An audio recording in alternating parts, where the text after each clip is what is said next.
La création de contenu est sur le point de changer pour toujours et personne ne s'en rend compte. Bonjour, je m'appelle Michel Stroukov, je suis entrepreneur depuis 8 ans et en ce moment j'accompagne des solopreneurs qui publient en ligne à briser leur plafond de chiffre d'affaires tout en travaillant 10 à 15 heures par semaine en moins.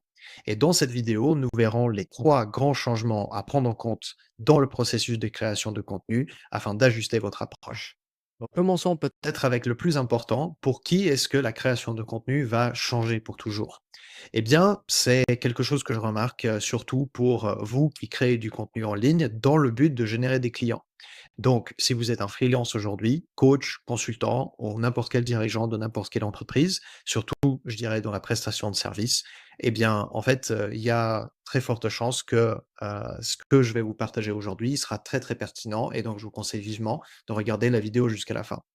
Très rapidement sur moi, cela fait 8 ans que je publie sur les réseaux sociaux et ça me génère aujourd'hui plus de 5 millions d'impressions par an.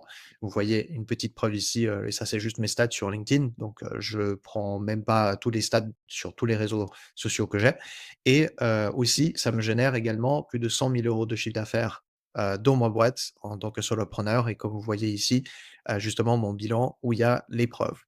Du coup, quelles sont les évolutions à connaître? Eh bien la première et que je dirais, la plus flagrante et quelque chose qu'on voit, se passer très, très rapidement, c'est l'infobésité du snack content et en fait, l'utilisation de l'IA, n'aide pas parce que ça se démocratise fortement et je vous donne un exemple, rien que la semaine dernière, je crois que c'était la première fois que je suis tombé sur une vidéo virale, su de l'IA publiée sur Instagram et en fait, je me suis pas du tout rendu compte. J'ai commencé à envoyer ça à plusieurs de mes potes, sur Instagram et je me suis dit qu'après: «Ah ouais, mais en fait, cette vidéo est vraiment faite par l'IA» et donc ça, c'est vraiment le tout début d'une vague. C'est quelque chose qui va se démocratiser très fortement et très rapidement et donc si en 2017, donc à l'époque, quand moi j'ai commencé à créer du contenu, il suffisait de faire des posts, par exemple 3 conseils pour X, Y, Z, 3 conseils pour perdre du poids, 3 conseils pour, générer des clients sur les réseaux sociaux, peu importe ce que c'est, bah, si ça suffisait ça de générer de l'attention et des clients, parce que c'était vraiment le cas, il y avait personne qui le faisait, et bien aujourd'hui en 2025, au moment que je filme la vidéo et j'imagine qu'en 2026 et plus tard ce sera absolument pareil, eh bien même la pire version de ChatGPT est capable de sortir le même contenu qu'on sortait en 2017 et ce qu'on appelle le snack content, qui est vraiment du contenu hyper simple à consommer, qui n'a pas forcément beaucoup de plus-value autre que juste lister quelques éléments sans aller en profondeur dans chacun d'eux. Et donc ça crée quelque chose qui est très banal, revu et revu. Et donc finalement, ça ne crée pas de déclic. Et la conséquence, bah, votre contenu se fond dans la masse et voilà et les gens ne se créent pas de déclic achat dans leur tête. Donc c'est dommage. Deuxième point que je voulais aborder par rapport à ce sujet-là, c'est qu'il y a un gros shift dans le type de contenu qui convertit aujourd'hui et ça, c'est ce que je remarque chez moi, mais aussi chez mes clients.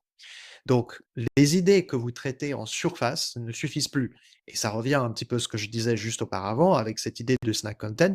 Bah, en fait, si vous listez juste les choses, si vous listez les erreurs, listez les conseils, listez les choses à faire ou listez les raisons ou peu importe, sans rentrer vraiment dans la profondeur, dans pourquoi du comment, eh bien, bah, ça ne suffit plus. Ça ne suffit plus. C'est plus vraiment quelque chose qui crée les déclics. Les gens, ils lisent, ils passent au suivant et puis de toute manière, la probabilité est grande qu'ils vont tomber sur exactement les mêmes types de posts par la suite. Et donc aujourd'hui, ce que je remarque, c'est surtout la profondeur des posts et la profondeur des idées qui créent la différence. Non seulement ça vous différencie de vos concurrents qui font plutôt du snack content, mais aussi la différence au niveau du déclic achat. Donc vraiment des choses que l'IA n'est pas capable de produire sans une base de données déjà prête. Et donc c'est ça, c'est là-dessus où il faut jouer, c'est sur la profondeur aujourd'hui. Et donc, pour conclure sur ce point-là, votre rôle change. Si avant, le but c'était de donner le maximum de valeur en espérant que les prospects achètent votre générosité, donc c'était un peu ça, on donnait à fond de la valeur, on donnait plein de tips, et puisqu'on était un des seuls bah, finalement à le faire, bah, du coup les gens venaient vers nous assez naturellement. Bah, aujourd'hui, vous verrez avec les deux autres évolutions où est-ce que ça ne suffit plus. Et donc votre rôle aujourd'hui devient accompagner vos lecteurs et vos prospects dans leur prise de conscience et les faire avancer dans le parcours d'achat. Et c'est ça qui crée la différence. Je vous donne juste un exemple avec, le contenu de mes clients. Donc ça, c'est tous, du contenu de mes clients et comme vous voyez ici, on va commencer par la gauche parce que c'est là où ça commence. En fait, tout suit le parcours, d'achat d'un humain. Donc, tout commence avec, par exemple, ce qu'on appelle, du contenu sensibilisation. C'est-à-dire le but ici, vous vous adressez à une partie du marché qui n'est même pas du tout conscient de son problème. Donc ici, vous avez un exemple de Colline qui fait un carrousel sur 5 signaux qui démontrent que vous avez peur de déplaire et que ça pourrit votre management. Donc bien évidemment, Colline, elle s'adresse à des managers, elle s'adresse à des managers qui n'ont pas la conscience qu'ils ont la peur de déplaire. Et parce qu'il y en a. Il y en a des gens qui agissent en fait, sans vraiment s'en rendre compte qu'ils ont des peurs derrière. Et donc c'est ça son objectif ici, c'est déjà éduquer sur le fait qu'ils ont un problème, qu'ils pensent que tout va bien. Ensuite, vous avez Eugénie ici. Ta carrière stagne, pas de promo ni changement de poste, point d'interrogation. 3 raisons possibles et des solutions. Donc en fait, ici, elle s'adresse maintenant, cette fois-ci, Eugénie, à des gens qui sont conscients du problème. Donc ils sont conscients du problème que leur carrière stagne et ils se posent la question: «Mais d'où ça vient?» Et le but d'Eugénie ici dans cette poste, c'est exactement ce qu'elle fait, c'est qu'elle éduque la cible sur pourquoi ça doit être perçu comme une priorité maintenant et potentiellement, bah, si c'est compris, bah, des solutions à mettre en place. Céline, plus tard, justement ici comme vous voyez, donc là on est plutôt vers, les phases finales de parcours achat, les 3 erreurs à éviter pour aider ton ado à s'orienter. Donc effectivement, là on parle de gens qui sont non seulement conscients du problème, ils sont conscients du problème et aussi ils sont conscients du fait que c'est une priorité là et maintenant. Donc ils sont en recherche de solutions ou peut-être qu'ils ont déjà commencé à remettre des choses en place et donc, Céline, ce qu'elle fait, c'est qu'elle explique aux gens, bah, ce qu'il faut ou ce qu'il faut pas faire. Justement, en tant qu'elle, qui est experte dans son domaine, qui est, coach pour des adolescents, pour qu'ils progressent à l'école. Et ici, comme dernier exemple, qui est vraiment la dernière phase, du parcours achat, c'est la phase décision, Victor qui fait un post justement, pas juste pour dire les tips pour, je sais pas, pour un webinaire qui réussit. Non, lui, il fait une étude de cas concrète de quelque chose qu'il a mis en place pour un de ses clients et justement, des résultats qu'il a obtenus. Donc directement une démonstration de son expertise qui fait que les gens qui vont lire le post, ils vont se dire: «Ah ouais, Victor, il est pas mauvais finalement, donc il a, généré tel ou tel résultat». Voilà. Donc ça, c'est pour vous donner juste, un exemple sur quels sont les types de postes à faire justement aujourd'hui pour faire avancer les gens dans le parcours achat.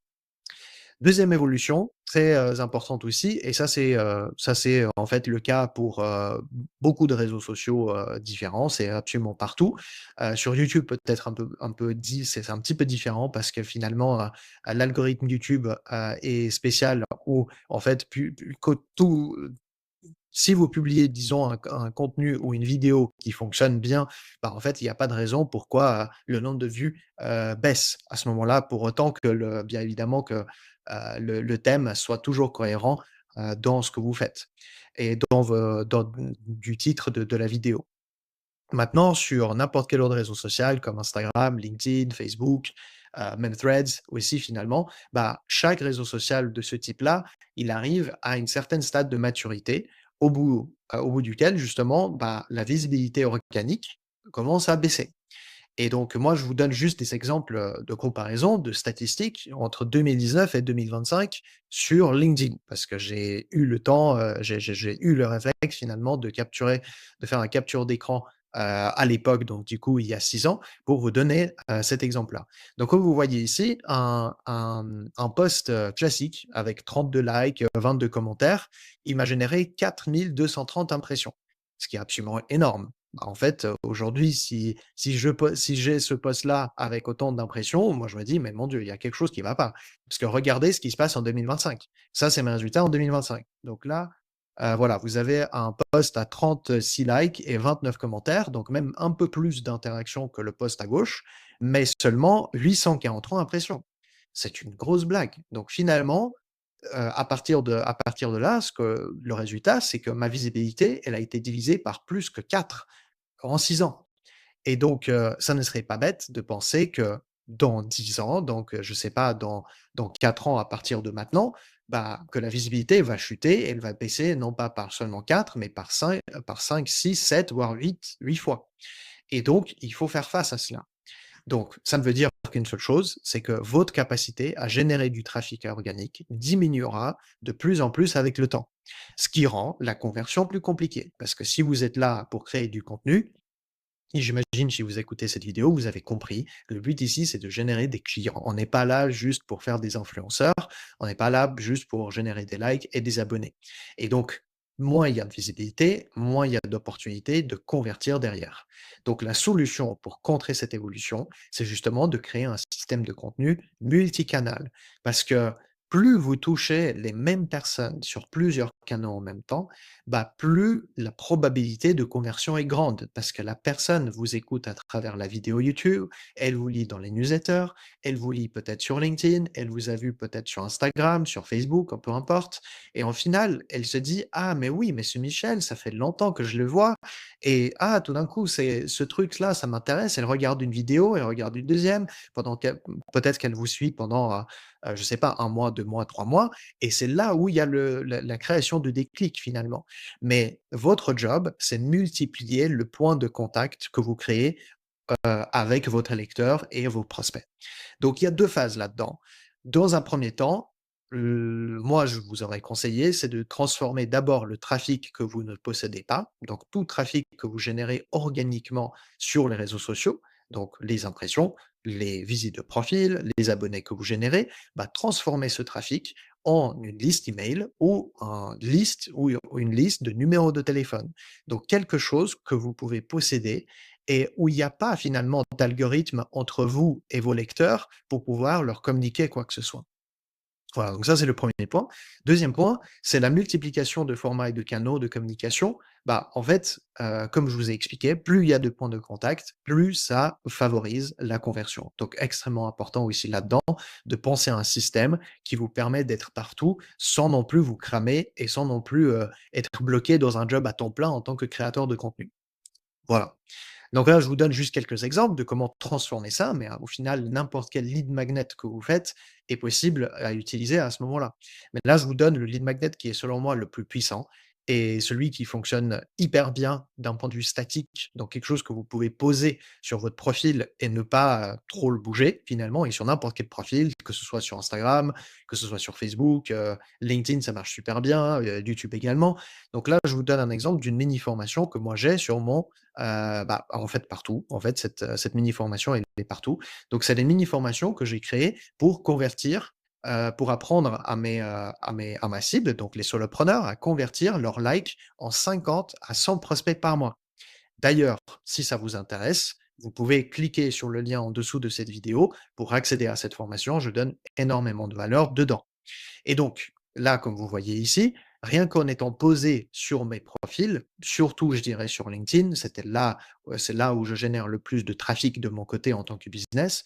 Bah, en fait, cette mini formation m'a généré 900 prospects, nouvelles personnes dans ma liste email, juste en étant posé pendant à peu près 1 an et demi.